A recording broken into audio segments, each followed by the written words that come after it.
দাদা, আপনি আমায় খুঁজছিলেন নাকি? চলুন যাই। তাড়াতাড়ি এসো মেয়েরা, পেছনে আরো লোক আছে, তাড়াতাড়ি। তোমাদের নাচ খুব ভালো হয়েছে। মা, আমার সন্তানকে একটু আশীর্বাদ করুন।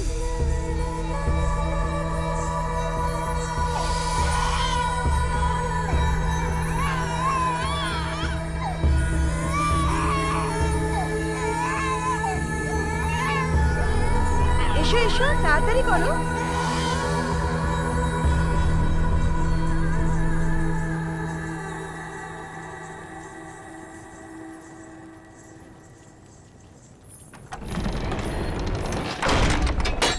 দাদা চলুন না। এদের সবাইকে ভেতরে কেন নিয়ে গেল? দাদা, এরা না বাংলাদেশ থেকে আসা দেবদাসী, মানে দেবতাদের স্ত্রী। এদেরকে ভুল নজরে দেখা উচিত নয়, দেখলে তাকে বন্দি করা হবে। এরা নাচ করার জন্য এসেছিল আর এখন আবার মন্দিরে চলে গেছে। কিন্তু দাদা, একটা কথা জানো, এরা না ওই ভেতরে লোকেদের মানে নানান রকমের সেবা প্রদান করে।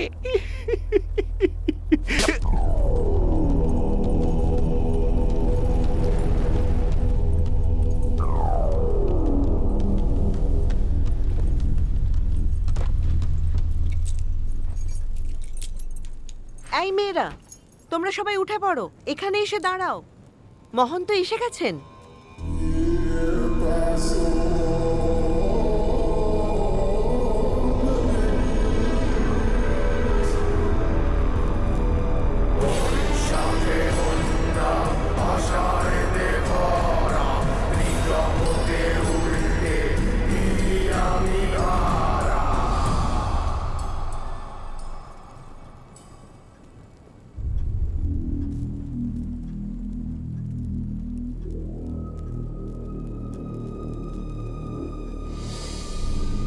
ওই মেয়েটা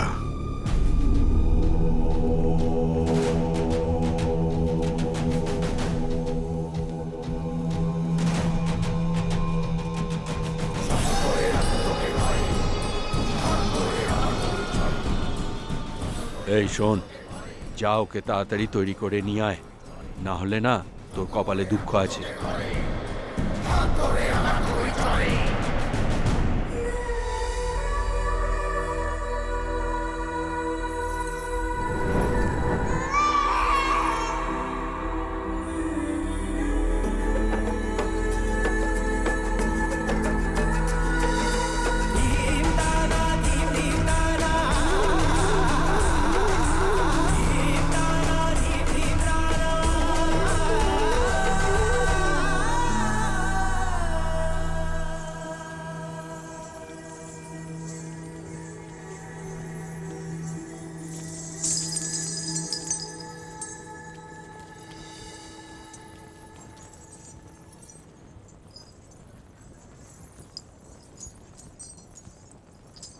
তুমি সত্যিই খুব ভালো নাচো। আমার তোমাকে কিছু বলার আছে। তুমি কি আমার সাথে বাইরে আসতে পারবে? তোমার নামটা? এই মৈত্রী, চল যাই।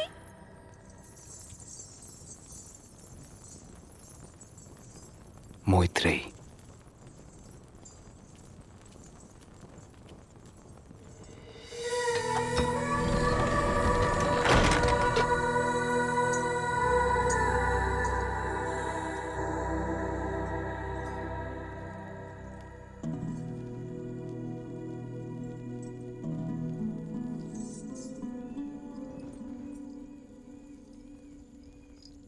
কি হয়েছে?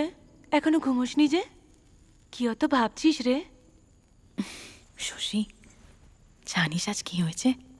একটা ছেলে আজকে আমাকে বাইরে নিয়ে যাবে বলেছে। বাইরে মানে? বাইরে মানে মন্দিরের বাইরে। ইমা, তাই নাকি? হ্যাঁ। তাহলে তুই কি যাবি? কোথায় যাব? আমরা ওরম যেতে পারি?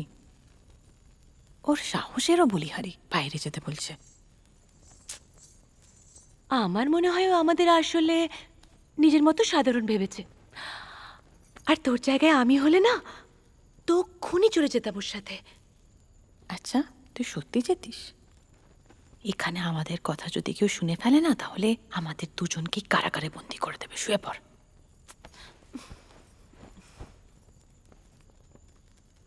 তাছাড়া একজন অচেনা মানুষের সাথে যাওয়া যায়? ওপরে আরো ওপরে, ওই তো দেখতে পাচ্ছি। কি হলো? দেখ দেখ, কলকাতা আমারটা যাবে দেখ। না? বই লিখবে কে? হ্যাঁ, আরে এত তাড়াহুড়ো কিসের? মা দুর্গাকে আগে যেতে দাও। শ্যাম, তোমার মধ্যে এত ভক্তি কবে থেকে এলো? এটা ভক্তি নয় শেষদা, ভালোবাসা।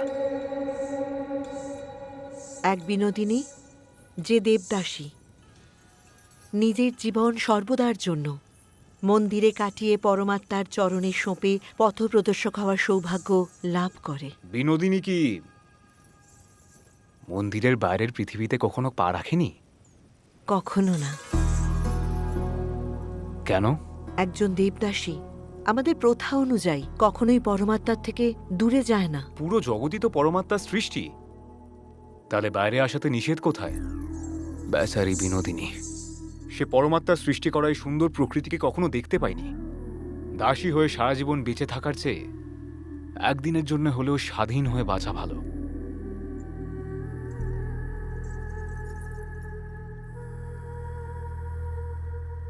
সবাই ভেতরে আসুন আর প্রসাদ গ্রহণ করুন।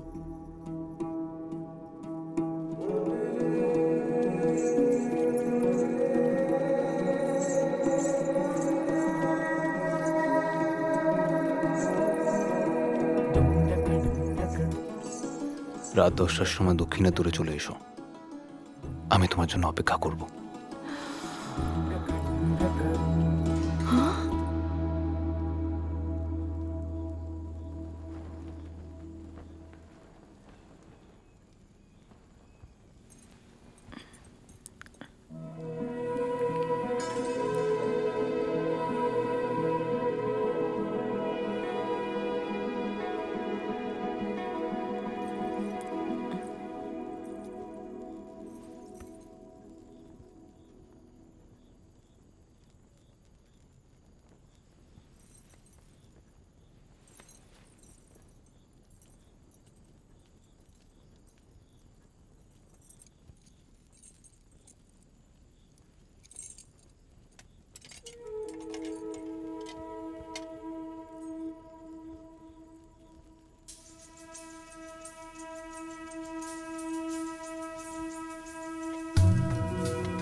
আমি ভাবলাম তুমি চলে গেছো হয়তো। আমি জানতাম তুমি আসবে। আমি বাইরে বেরোতে চাইনি তো, দেখতে এলাম তুমি সত্যি এসেছো কিনা। ঠিক আছে,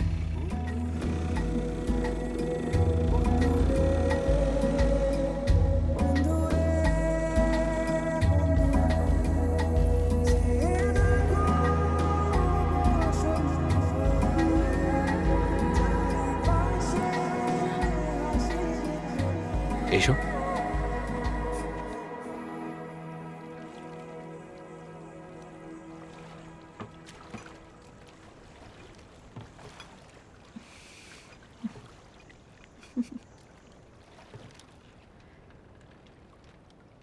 মৈত্রী, হ্যাঁ, তোমারই নামটা তো পরে রাখা হয়েছে। তোমার বাবা মার দেওয়া নাম কি? যদি দেখা হয় তাহলে জেনে নেব।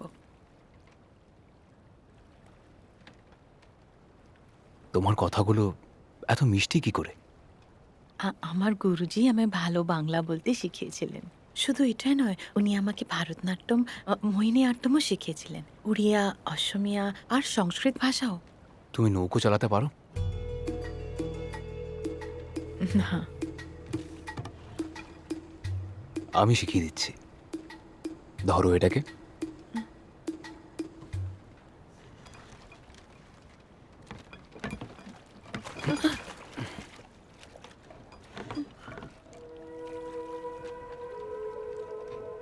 এই জগতে যে কোনো কাজ দুভাবে করা যায়, প্রথমে ভয় পেয়ে আর তারপর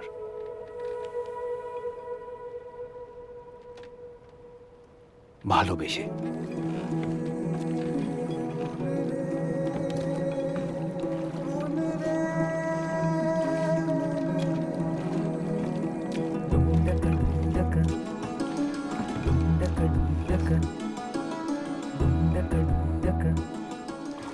ঠিক সেইভাবে যেভাবে তুমি নৃত্য করো।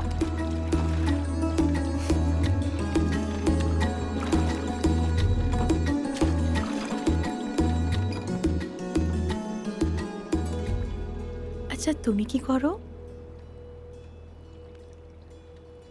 আমি একজন লেখক, আমি লিখি।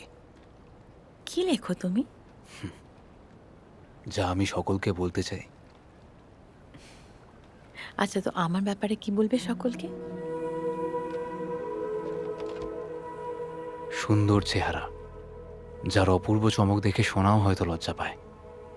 শিশুর মতো দুটো চোখ, এলোমেলো চুল, সুন্দর প্রতিমার মতো গঠন, ময়ূরের মতো নৃত্যশীল একটি মেয়ে যে তার মা বাবার ভালোবাসা পায়নি। পাথরের মতো সহ্য শক্তি, পরমাত্মার নামে হয়ে চলা অত্যাচার সহ্য করে। মনটা আজও তার সেই একই রকম পবিত্র।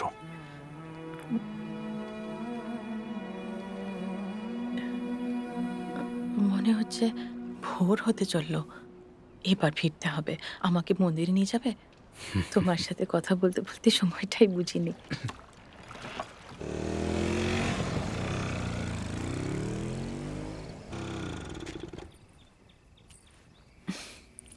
আচ্ছা শোনো, তোমার নাম কি? শ্যাম, শ্যাম সিংহ রায়।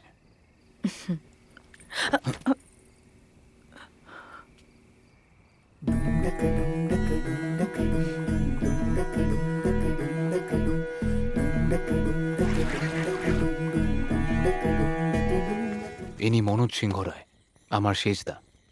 বড়দা বাবার দায়িত্ব পালন করেছে, আর ইনি মায়ের। ইনি আমার বান্ধবী। নমস্কার। আচ্ছা, আপনি কোথা থেকে আসছেন? পরমাত্মার ঘর থেকে।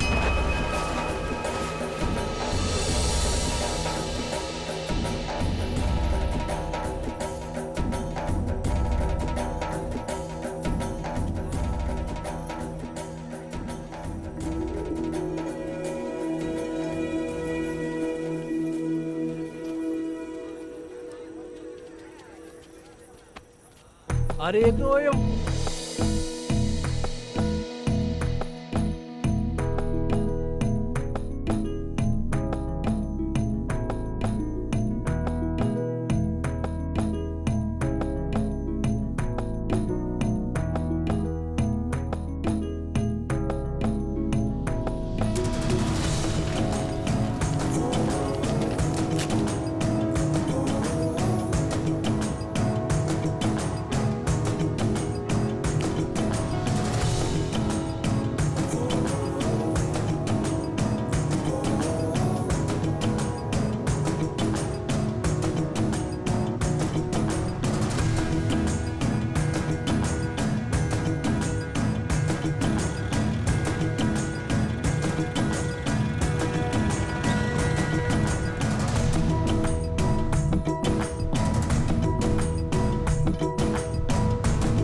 শ্যাম, তুমি ঠিক এই গোলাপগুলোর মতো, যে কাঁটায় ঘেরা থাকে কিন্তু সৌন্দর্য আর সুবাস প্রদান করে।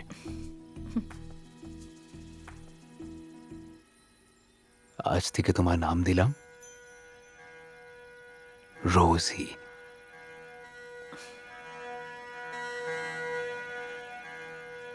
রোজি।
আমার সাথে যাবে রোজি?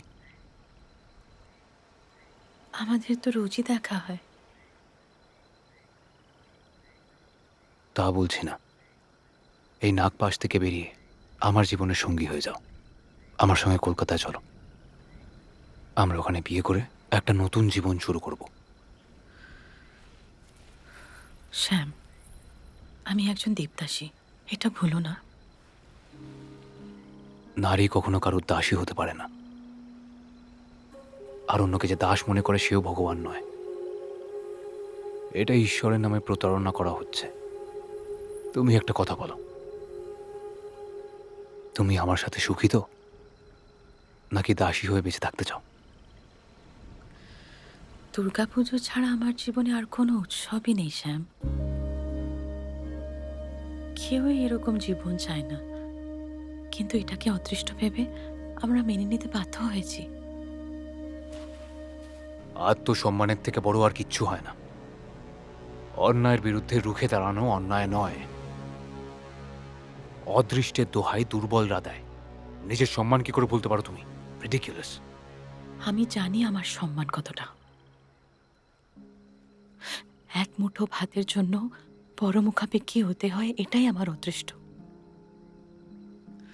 মন্দিরের মূর্তিটাও আমার থেকে বেশি দামি। তোমার দাম তুমি ছাড়া আর কেউ নির্ধারণ করতে পারবে না। একটা কথা মনে রেখো, নিজের উপর বিশ্বাস হারিও না। কিন্তু আমি কি এটার যোগ্য? আমি যদি মন্দির ত্যাগ করি তবে সমাজ কি আমায় মেনে নেবে? বলো। MS শুভলক্ষ্মীর নাম শুনেছ? উনিও দেবদাসী ছিলেন, কিন্তু ওনাকে পদ্মভূষণ অ্যাওয়ার্ড দেওয়া হয়েছে। বালা সরস্বতী, ভারতের মহান ভারতনাট্যম নর্তকী, উনিও কিন্তু দেবদাসী পরিবারের ছিলেন। আর তুমিও তো প্রায় সব রকম শাস্ত্রীয় নৃত্যকলায় পারদর্শী, রোজি। আমি শুধু তোমার, চিরদিন থাকব। আমি তোমাকে কল্পনার জগতে নিয়ে যাব, আর ভয়ের কোনো কারণ নেই তোমার। কাল বিজয়া দশমী, আমি তোমার জন্য অপেক্ষা করব। এই নদীর ওপরে একটা খুব সুন্দর পৃথিবী আমাদের অপেক্ষায় আছে।